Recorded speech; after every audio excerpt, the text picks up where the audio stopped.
Assalamualaikum warahmatullahi wabarakatuh. Dulur, jumpa kembali di Sam Resin Art ya, channel yang membahas seputar masalah resin. Oke, buat kalian yang belum subscribe, silakan kalian subscribe dulu channel ini ya kan. Jangan lupa juga untuk kasih like. Kalau misalkan nanti ada pertanyaan, kalian boleh berkomentar. Nanti insya Allah saya akan jawab semuanya satu persatu ya. Ya, jadi di video kali ini nanti saya akan membuatkan video tutorial ya. Sudah lama ini saya nggak buat video tutorial ya kan. Jadi kali ini saya ingin membuat project meja resin loh.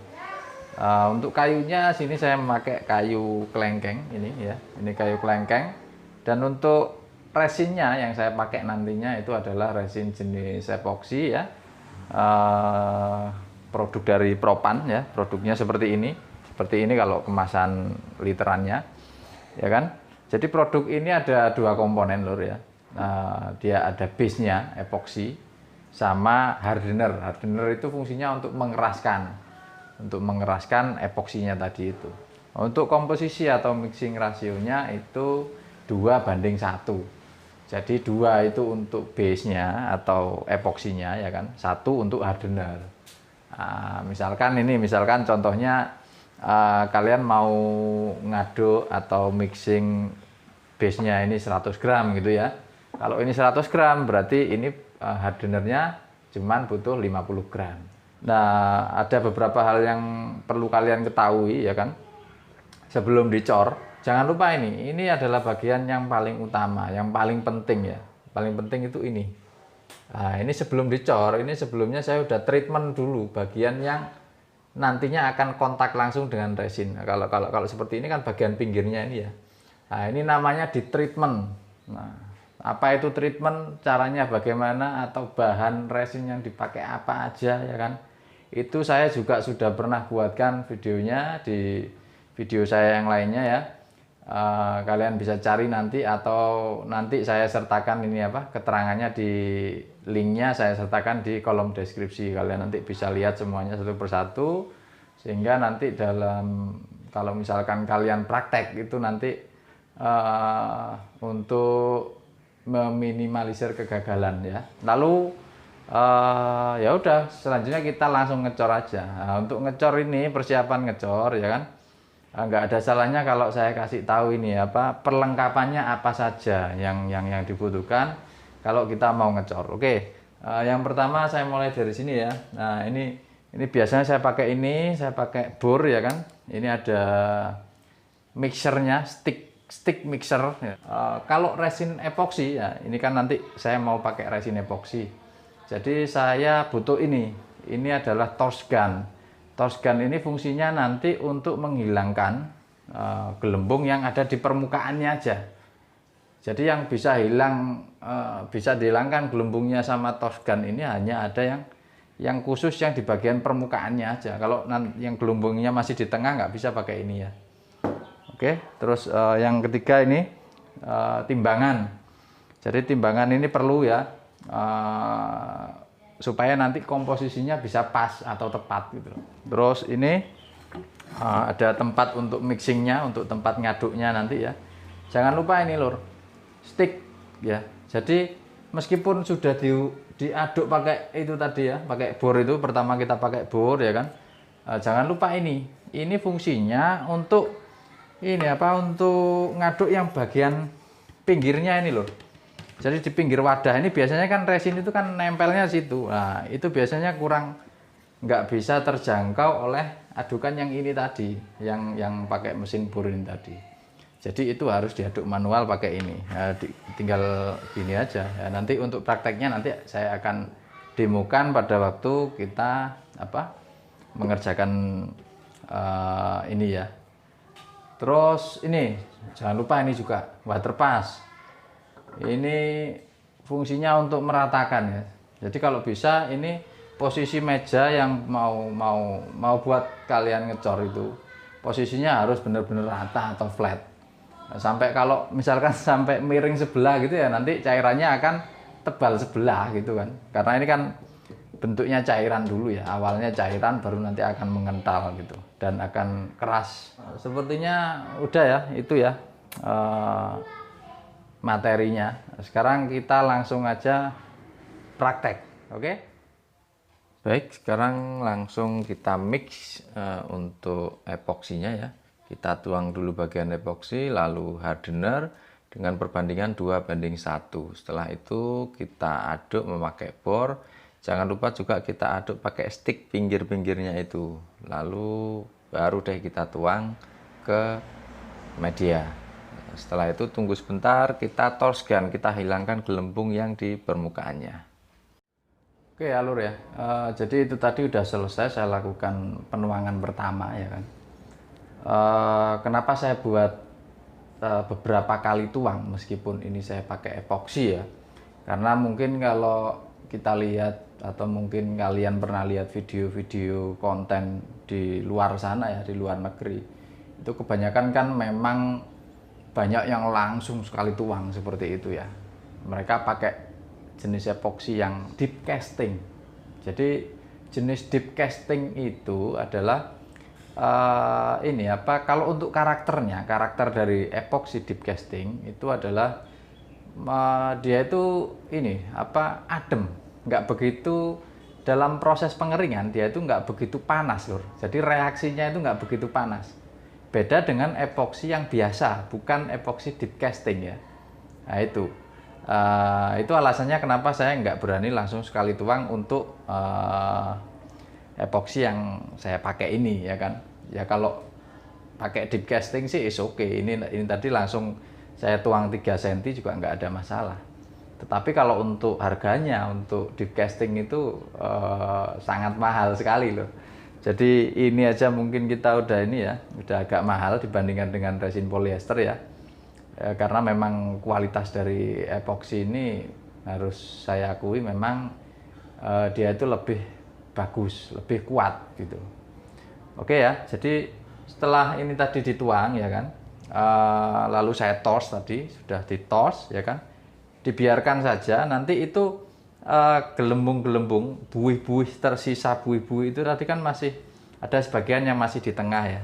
Dia lagi proses untuk naik gitu loh. Nah, nanti sembari nanti ini naik, buih-buihnya udah kelihatan di permukaan, nanti kita ulangi lagi torchnya sampai dirasa buih atau gelembungnya tadi sedikit atau mungkin bisa hilang gitu ya. Oke, jadi nanti ini saya tunggu sampai ngegel ya kan, atau sampai kering ya kan. Oh ya, untuk masa gel time-nya, masa gel time itu masa dari proses cair ke proses pengentalan ya, itu sudah agak berubah kental gitu. Itu sekitar 30 menit kalau propan ini. Jadi masa-masa 30 menit itu adalah masa atau kesempatan untuk ini apa, gelembung itu tadi untuk naik gitu loh. Jadi seperti itu. Nah, kalau misalkan ini bisa aja dibuat tebel gitu, tapi saya takut nanti kalau karena gel time-nya yang relatif singkat tadi ya, saya takut nanti banyak gelembung itu yang akhirnya nggak sempat untuk naik, keburu dia sudah ngegel ya kan. Kalau udah ngegel kan otomatis gelembung itu susah mau naik gitu. Jadi nanti terperangkap di tengah seperti itu ya, nanti gelembungnya akan kelihatan. Oke. Jadi ini kita tunggu sampai kering ya kan. Kalau sudah kering mungkin sekitar 3 jam atau 4 jam, nanti baru kita ulangi lagi proses penuangan untuk layer yang berikutnya. Oke. Ini adalah mixing yang kedua ya. Untuk campurannya tetap sama, yaitu perbandingannya 2:1. Setelah itu kita aduk sampai benar-benar merata. Jangan lupa kita juga harus pakai stick ya untuk mengaduk bagian samping atau pinggir di wadahnya itu supaya tercampur dengan sempurna. Setelah itu baru kita tuang lagi ke media, dan seperti biasa untuk menghilangkan gelembung yang ada di permukaan saya menggunakan torch gun. Oke, setelah itu ini sudah kering ya, sudah selesai, baru saya buka moldingnya. Di situ saya menggunakan palu karet ya, tujuannya supaya nanti moldingnya tetap bisa dipakai kembali untuk project-project yang berikutnya. Oke, setelah itu baru kita congkel. Nah, untuk mencongkelnya ini cukup mudah ya, karena saya memakai mode release, jadi nggak lengket ke bagian alasnya itu tadi. Lalu sekarang kita masuk pada proses perataan meja. Di sini saya menggunakan mesin router ya, tepatnya router sled. Jadi jika kalian penasaran dengan cara kerja mesin ini, saya sudah pernah buatkan videonya. Kalian bisa cek pada link sebelah pojok kanan atas ya, itu akan muncul di situ. Silakan kalian cek di situ. Oke, dan selanjutnya ini adalah proses perapian sisi atau bagian sisi meja ya.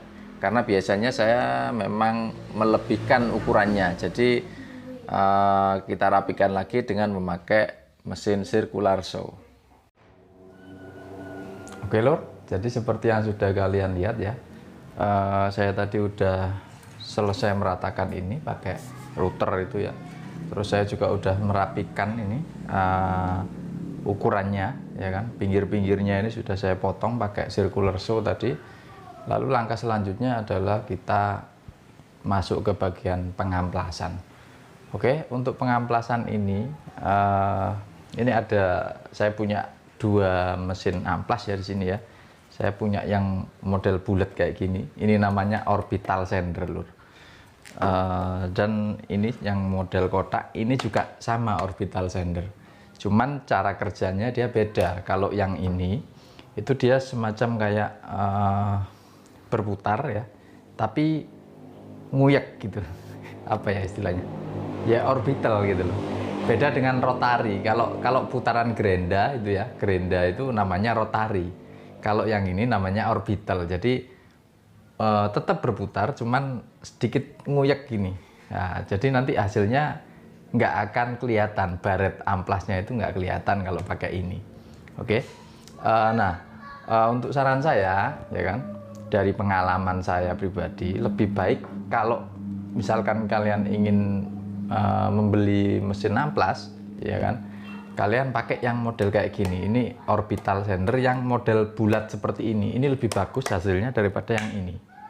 Oke, cuman ini nanti saya akan pakai yang kotak ini ya, karena ini kebetulan amplasnya punya saya ini kebetulan udah habis, belum sempat beli kemarin ya kan. Jadi nanti saya akan pakai yang kotak ini untuk mengamplas. Oke. Lalu untuk gridnya ya, grid amplasnya ya, karena ini nanti rencana mau saya coating lagi pakai epoksi ya kan. Jadi ini nanti saya mulai dari grid 80 ya, ukuran amplas nomor 80, terus ke atasnya lagi ada di nomor 100 bisa, atau mungkin langsung loncat ke 150 juga bisa ya kan. Setelah itu ke 240, baru ke 320, baru ke 400. Oke, kalau sudah 400 nanti udah halus ya, ini udah halus, nanti saya akan lapis atau coating pakai epoksi. Oke, simak terus ya lur ya. Oh ya, jangan lupa buat kalian kalau suka video ini tekan tombol like ya. Buat kalian yang belum subscribe, nggak ada salahnya jika kalian subscribe channel ini. Oke, lanjut. Ini adalah proses pengamplasan ya lur. Pada proses pengamplasan ini diusahakan kalian harus telaten ya, dan harus urut gridnya supaya mendapatkan hasil yang maksimal. Dan ini adalah ya, jadi saya pakai mata pisau yang model seperti itu ya, kalian lihat yang melengkung itu. Jadi itu fungsinya untuk merapikan bagian pinggir atau pojokan atas meja lur. Jadi supaya nanti dia enggak tajam 90 derajat gitu ya, ada sedikit lekungan cekungan gitu, akan menambah keindahan dari meja itu sendiri. Oke, lakukan ini dengan hati-hati, dan jika sudah selesai nanti kalian bisa melanjutkan mengamplas pada bagian sisinya ya, itu dengan menggunakan cara manual. Nah, sini saya pakai manual ya untuk menghaluskan permukaan yang bagian sisinya tadi yang setelah kita router tadi. Oke, setelah semua dirasa cukup, sudah halus, sekarang kita masuk ke bagian atau tahapan coating. Terlebih dahulu kita siapkan lakban ya. Jadi kita kasih lakban di tepi meja itu supaya nanti resinnya nggak tumpah kemana-mana. Kita tuangkan di situ. Oh ya, untuk minimal ketebalan dari coating ini usahakan tidak kurang ya, tidak kurang dari 2 mili ya lur ya. Setelah selesai coating, jangan lupa untuk mengamankan lur. Jadi ini tujuannya untuk menghindari debu ya kan, atau mungkin hewan yang nanti akan terperangkap selama coating masih dalam keadaan basah. Iya, ini adalah hasil akhir dari proses pembuatan meja kali ini ya lur ya. Oh ya, untuk ini tadi memang sebetulnya ada satu tahapan lagi, yaitu tahap poles ya. Sengaja saya tidak sertakan videonya di sini karena memang sebelumnya saya sudah pernah bahas masalah poles resin ini lur. Jika kalian penasaran atau ingin tahu tentang bagaimana cara poles resin ya kan, mulai dari alatnya apa saja, terus obat polesnya yang mana yang mau dipakai, itu nanti kalian bisa lihat petunjuknya. Saya sudah sertakan linknya pada kolom deskripsi. Kalian nanti bisa lihat di sana untuk mengetahui lebih jauh tentang masalah poles resin. Demikian tadi tutorial pembuatan meja resin menggunakan epoksi ya. Semoga bermanfaat buat kalian. Jika ada pertanyaan, kritik maupun saran, silahkan kalian tulis pada kolom komentar. Semoga bermanfaat. Sampai jumpa di video selanjutnya. Wassalamualaikum warahmatullahi wabarakatuh.